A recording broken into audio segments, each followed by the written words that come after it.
Breast फिडिंगाचें म्हत्व कितें आनी कशा पद्दतीन आमी तें हँडल करपाचें सिच्युएशन? सो ब्रेस्ट फिडींग हें गरजेचें हाजी नॉलेज आतां चडशे लोकांक आसा. बरोबर. सो एफर्ट सगळीं करता, बट एक एकदां मातशें आतां तुमी जशें म्हणलें प्रायमीज एक थोडे दीस लागता ब्रेस्ट फिडींग एस्टॅब्लिश जावपाक. आनी बिकॉज ऑफ फॅमिली प्रेशर आनी जाणटी लोक जी घरान आसता ती म्हणटा ना गो तुका दूद येना, बरोबर. They tend to give up early बरोबर. आनी खुबशेदां ब्रेस्ट फिडींग फेल जाता. बरोबर. सो ह्या to understand this is very important की ब्रेस्ट फिडिंगा भशेन आनी वेगळें कांयच न्यूट्रिशन आमी भुरग्याक दिवंक शकना. एब्सोल्युटली. आनी why it is so is because breast milk it is like a living continuous thing.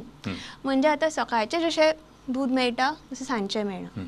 एका म्हयन्याचेर भुरग्याक जशें दूध मेळटा दुसऱ्या तिसऱ्या म्हयन्याचेर मेळना, because the nutritional value keeps changing. Premature बेबीक मेळटा तशें मेच्युअर बेबीक मेळना. So that is why it is very important to give that milk to the baby, because it is as per babies जे रिक्वायरमेंट आसा specifically custom made कशें. दुसरें आतां आवयक सपोज कसलें इन्फेक्शन जाता म्हण वायरल इन्फेक्शन किंवा पोटान बरें नासता तेन्ना आवयच्या बॉडीन जे एंटीबॉडीज तयार जाता तेय थ्रू ब्रेस्ट फिडींग भुरग्याक डायरेक्ट मेळटा. म्हणटकच भुरग्याक जर तें इन्फेक्शन जाता suppose it is contagious sometimes जाल्यार भुरग्याक तितलो ताजो प्रमाण पडना. It is because already readymade antibodies भुरग्याक पावता. So that is the second thing. आनी थर्ड थिंग इज आतां आवयक कसली सपोज एलर्जीज बी आसा. Allergies are becoming very common. आतां खूब लोकांक एलर्जीज जाता.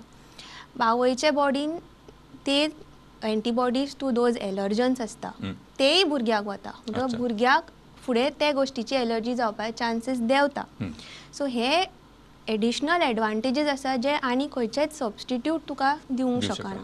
Which is why breast feeding is very important. आनी आमकां ब्रेस्ट फिडिंगाक मातशें पेशन्स आसपाक जाय. जे नवे मदर्स आसा they give in very easily.